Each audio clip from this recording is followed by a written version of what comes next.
Mr. President, Mr. Chancellor, Governor Nixon, Senator Curtis, Senator Ruska, all of the distinguished guests on the platform, and students, members of the faculty of the University of Nebraska, and I also understand that we have guests here from Nebraska Wesleyan and from Union College, and friends of the University of Nebraska. I appreciate the honor that has been extended to me to visit this campus and the opportunity to pick up a rain check, in effect, because Secretary Hardin, 2 years ago on the 100th anniversary of this great university, invited me to come to the university at the request of the university officials, and because I had another engagement at that time, I was unable to do so. I told him then that sometime while I was in office I would come. I wasn't quite sure I could make it. I'm glad I could make it this year in view of what has happened.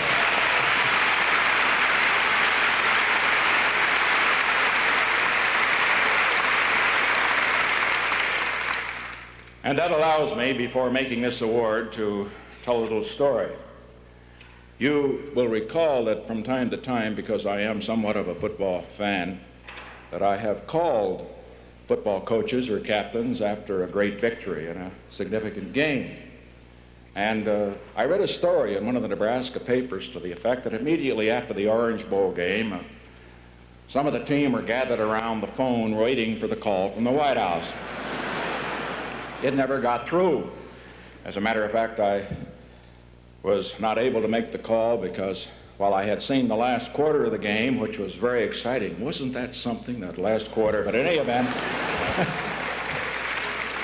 it shows what the defense means. But in any event, when we came to the end of the long day of football that day, and I had to go on to another engagement, I checked with the White House operator and asked if it might be possible to get through to the dressing room down in Miami. Usually the president can get through on the telephone. This time the operator said, "Well, it'll be just a moment, Mr. President. All the circuits are busy." She said, "Everybody from Nebraska is calling." I knew that was the case, and I knew that this great team in the University of Nebraska has pride for the whole state, for all the institutions of this state, whatever they may be, and all the people of this state. And I am therefore honored to be here to participate in your pride in that team. Now, having said that, I want you to know that I've gotten into a little trouble over the past couple of years in picking #1 teams. In 1969, 70 I should recall, the 100th anniversary of college football, you remember that before the bowl games, I said that Texas was #1. And since then, I've never been able to go to Pennsylvania without a passport. This year, I didn't make that mistake because I sought and got very good advice. I was in Omaha in the last weeks of October. At that time, Nebraska was #3 in the Associated Press poll. And I had already been to Columbus, Ohio, where everybody said Ohio State was #1. I was in Indiana, where everybody told me that Notre Dame was #1. I was in Texas, where everybody told me that Texas was #1. And I was going to be in California, where, of course, all Californians thought that Stanford was #1. And in Arizona, Barry Goldwater said Arizona State was #1. And so, with Roman Aruska and Carl Curtis, I said, what should I do? They thought a bit, and finally Carl spoke up, and he said, "You know, Mr. President, I would wait until after the bowl games." That was vision, real vision. And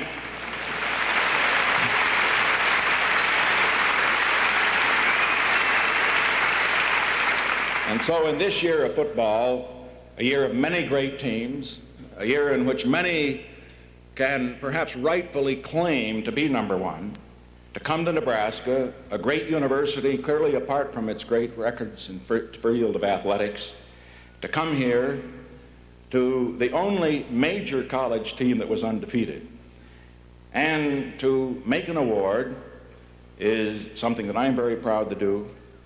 Proud to recognize this university, to recognize its coach, to recognize its co-captains, to recognize its fine members of the team, and in so doing, to present the plaque from the President of the United States. And consequently, at this time, for the official presentation, I would like to have the coach, Bob Devaney, to step forward.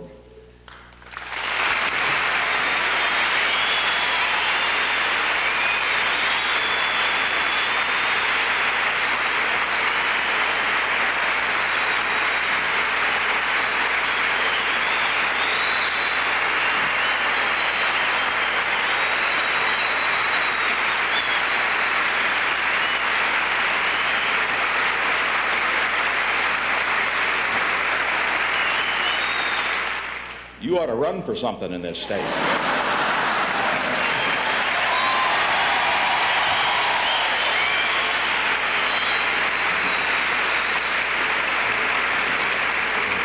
And now the co-captains, Jerry Murtaugh and Dan Snice, if they would step forward to represent the team.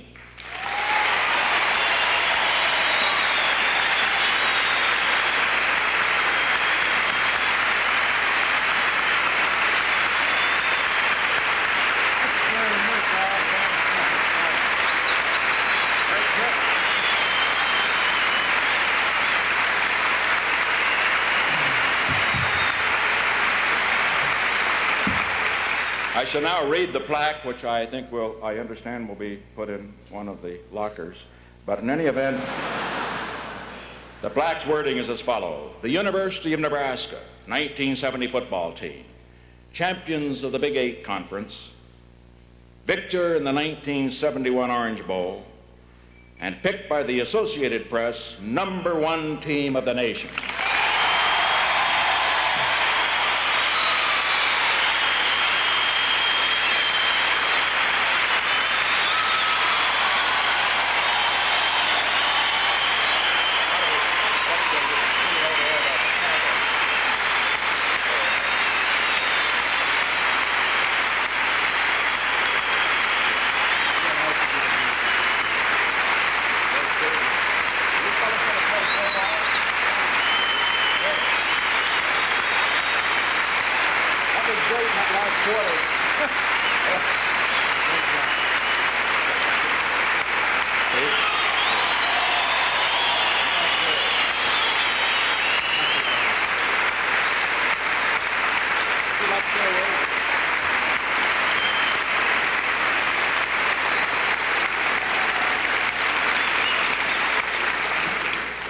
This is the greatest honor that has ever been bestowed upon any athletic team at the University of Nebraska, and I want to thank the President of the United States very sincerely for taking his time to make this presentation. It means a tremendous lot to all of our players and to our university and to our coaching staff. Thank you.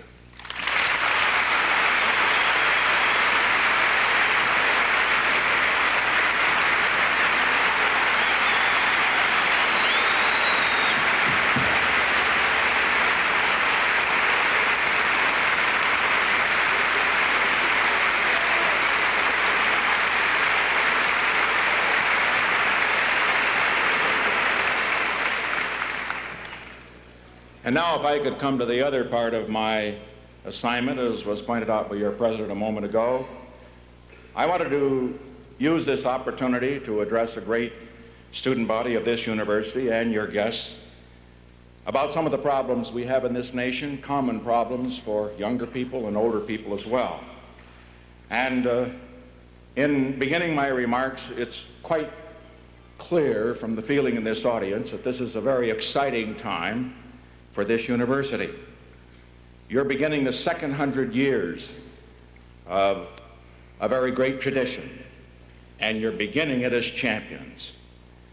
You can all take pride in your great team. It's a splendid thing to be champion. But a more splendid thing, I believe, is the process by which a team becomes champion. The long struggle through defeat, through doubt, and then on to victory. There's satisfaction here, and for all of us, there are valuable lessons as well. For as vital as the understanding we gain in the classroom is a deeper understanding of ourselves that comes from competing against others and competing against ourselves. In these endeavors, we go beyond awareness of what we are, and we discover a higher understanding of what we can be if we know and have the courage and if we have the will. It is in this way that we learn to believe in our dreams. Nothing matters more to the future of this nation than ensuring that our young men and women learn to believe in themselves and believe in their dreams, and that they develop this capacity, that you develop this capacity, so that you keep it all of your lives. As this great university looks to a new century, so does our nation. In this decade, we Americans will celebrate the anniversary of the greatest experiment in liberty the world has ever known. It has succeeded for what in the year 1976 will be 200 years. But like the continued success of this university, the continued success of the American experiment depends on one thing: on the qualities of heart and mind and spirit that our young people bring to both. This nation will not run on inertia. It could fail in one generation, or it can last another 100 years or another 1,000 years. The answer lies in what you and your generation bring to the task of being in America and what you pass on to others. These depend in turn upon what your nation gives to you and gives to you now. And if we are to benefit fully from the energies and the ideals of our young people, we must break down the barriers to the exercise of those energies, the pursuit of those ideals. Let me discuss one of those barriers that I know is on the minds of many of you here and many all over this nation. The war in Vietnam has taken a very heavy toll of our young men.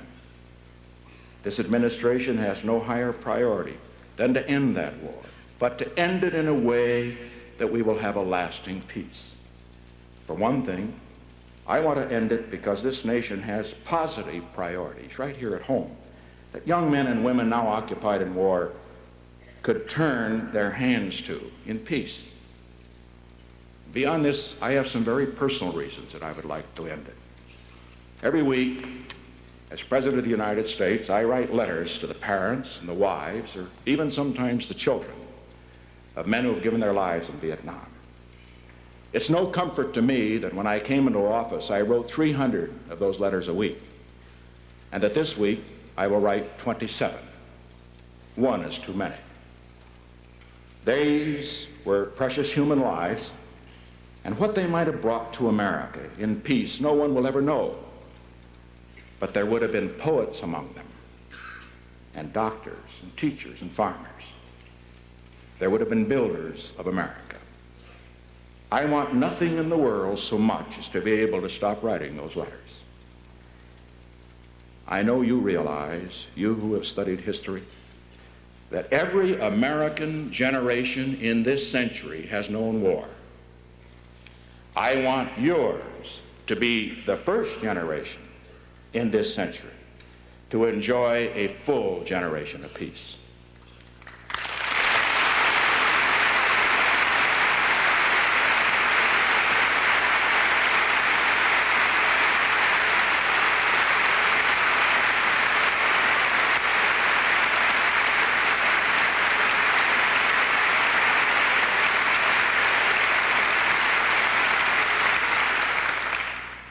I have a plan which we are implementing to obtain that kind of peace. I can tell you confidently today, it is succeeding. I believe yours will be a generation of peace. And then the question comes, and this is a bigger question, more profound. What will we do with the peace? I am not one of those who believe that we will have instant tranquility when we have peace. I was talking to a European statesman a few months ago about the common problems that we had in both of our countries of student unrest. And he said to me, the problem with your youth is war. The problem with our youth is peace. What he meant, of course, was the challenges of peace are as great as the challenges of war and as difficult to meet. There needs to be something more than the mere absence of war in life. Young people need something positive to respond to, some high enterprise in which they can test themselves, fulfill themselves. We must have great goals, goals that are worthy of us, worthy of our resources, our capacities, worthy of the courage and the wisdom and the will of our people. And we do have such great goals at home in America. Consider, for example, the problems of our environment. To subdue the land is one thing, to destroy it is another, and we've been destroying it. And now we must undo what we have done. You must help in this venture. It will require all the dedication you can bring to it, your brains, your energy, your imagination, those special qualities you possess in such abundance: idealism, impatience, and faith. To preserve the good earth is a great goal. Consider the problems of our cities. Through time, cities have been centers of culture and commerce, and nowhere has this been more true than in America. But today, many of our great cities are dying. We must not let this happen. We can do better than this. We must do better than this. Only if the American city can prosper can the American dream really prevail. Consider the problems of rural America. We are a nation not only of cities, but of towns, of villages and farms. In the soul and substance of rural life in this country, the most abiding values of the American people are anchored. Rural America, too, needs our attention. We must create a new rural environment, a new rural prosperity, which will not only stem the migration from rural areas to the cities, but which will bring people back to the heartland of America.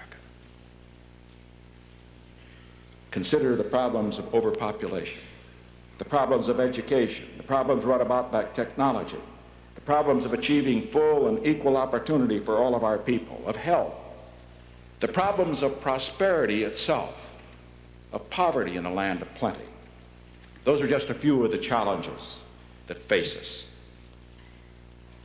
We must face them together. There can be no generation gap in America. The destiny of this nation is not divided into yours and ours. It is one destiny. We share it together. We are responsible for it together. And in the way we respond, history will judge us together. There's been too much emphasis on the differences between the generations in America. There's been too much of a tendency of many of my generation to blame all of your generation for the excesses of a violent few. Let me repeat what I have said over and over again during the past 2 years. I believe one of America's most priceless assets is the idealism which motivates the young people of America. My generation has invested all that it has, not only its love, but its hope and its faith in yours. I believe you will redeem that faith and justify that hope. I believe that as our generations work together, as we strive together, as we aspire together, we can achieve together, achieve great things for America and the world. And so let us forge an alliance of the generations. Let us work together to seek out those ways by which the commitment and the compassion of one generation can be linked to the will and the experience of another, so that together we can serve America better, and America can better serve mankind. Our priorities are really the same. Together we can achieve them. I pledge to you that as you have faith in our intentions, we will do our best to keep faith with your hopes. Let me cite one of the ways in which I propose to give substance to this alliance between the generations.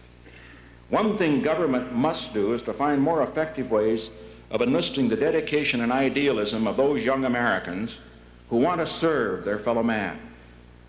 Therefore, I will send a special message to the 92nd Congress asking that the Peace Corps, VISTA, a number of other agencies now scattered throughout the federal government be brought together into a new agency, a new volunteer service corps. that will give young Americans an expanded opportunity for the service they want to give, and that will give them what they do not now have offered to them, a chance to transfer between service abroad and service at home. I intend to place this new agency under the dynamic leadership of one of the ablest young men I've ever known, the Peace Corps Director, Joe Blatchford. And I intend to make it an agency through which those willing to give their lives and their energy can work at cleaning up the environment, combat illiteracy, malnutrition, suffering, and blight, either abroad or at home. To the extent that young people respond to this opportunity, I will recommend that it be expanded to new fields, new endeavors. For I believe that government has a responsibility to ensure that the idealism and willingness to contribute of our dedicated young people can be put to constructive use. As we free young Americans from the requirements of the draft and of the war, from the requirements of forced service, let us open the door to voluntary service. And for those who want to serve but cannot devote their full time, the new Center for Voluntary Action will open new opportunities for millions of Americans of all ages, to the extent they wish to contribute their time, their talents, their heart to building better communities, a better America, a better world. Let me turn now to another way in which you can contribute. You all know that the year 1970, we've taken a step which could have a very dramatic effect on your future and the future of America. We have provided you with the most powerful means the citizen has of making himself felt in a free and democratic society. You now have the right to vote. Today, in a new and exciting and dramatically promising way, you, each of you 18 or over, has a voice in the future of America. The whole history of democracy in this country is a chronicle of the constant broadening of the power to participate. Each new group receiving the franchise has had a beneficial effect on the course of America. Each new group has given freshness and vitality to the purposes of government. And now it's your turn to do the same. So much is in your hands now. To those who have believed the system would not be moved, I say try it. To those who have thought that the system was impenetrable, I say there's no longer a need to penetrate. That door is open. For each of you, as for each of the rest of us, there are going to be some disappointments. There will be defeats. In the hard logic of life, for anyone to win, someone else has to lose. For some to know victory, others have to know defeat. This is part of democracy. For it is in the very nature of a free society that no one can win all the time, no one can have his own way all the time, and no one is right all the time. If we suffer a setback or if we lose on an issue, the answer is not to blame the system, but to look within ourselves to see how we can strengthen our resolve and intensify our effort, or perhaps to see whether the other fellow just might have been right all the time. Defeat, therefore, can be an occasion for learning, for weighing the wisdom of our own purposes, examining the strength of our own resources. I have seen two of Bob Devaney's teams play in the Orange Bowl when they lost. But defeat, instead of disheartening them, brought that experience which later led to victory. I know that there are those who reject politics, who scorn the political life, and I can assure you that politics attracts its share of bad people, but so do all the other professions.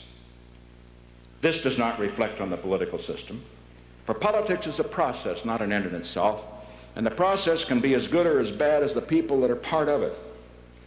It may be tempting to suppose, like the ostrich, that what we choose not to be involved in will therefore not involve us.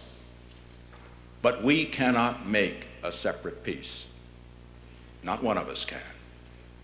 We are all committed, whether we choose to be or not. You can reject this. You can come to the task of being in America like Nietzsche's rope makers, who pull out their threads in length and themselves are always going backward. Or you can accept the commitment. You can accept the challenge. You can accept the high adventure of being an American citizen. In the end, the history of this time will reflect your choice, and it will record that you were the first generation of young Americans to be given this chance. And therefore, I urge you to choose well and to choose carefully. There's an old excuse. This is a world that I never made. That won't do any longer. You have now the opportunity, the obligation to mold what you live in. And you cannot escape this obligation.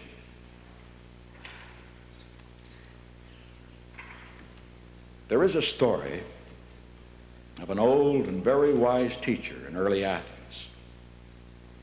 There was no question the teacher could not answer. There seemed to be nothing in life the old man did not understand. And finally, one of his students hit upon a way to defeat the old man's wisdom. The student determined that he would catch a bird and hold it concealed in his hands. He would ask the old man to guess what he was holding. If the old man guessed it was a bird, then the boy would make him say whether the bird was alive or whether it was dead. And if the teacher guessed that the bird was dead, the boy would open his hands and let the bird go, free and alive. But if the wise man guessed that the bird was alive, then the boy would crush out its life and open his hands to reveal a dead bird. And so it progressed, just as the boy had planned, until he asked the wise man, "Is the bird alive or is it dead?" And the old man said, "My son, the answer to that question is in your hands." In your hands now rests the question of the future of this nation, of its promise of progress and prosperity, of the dream of democracy and the future of freedom, of whether men can continue to be governed by human wisdom. And I believe that these things rest in good hands, and that as we put our hands together, your generation and mine, in the alliance we forge, we can discover a new understanding, a community of wisdom, a capacity for action with which we can truly renew both the spirit and the promise of this great and good land we share together.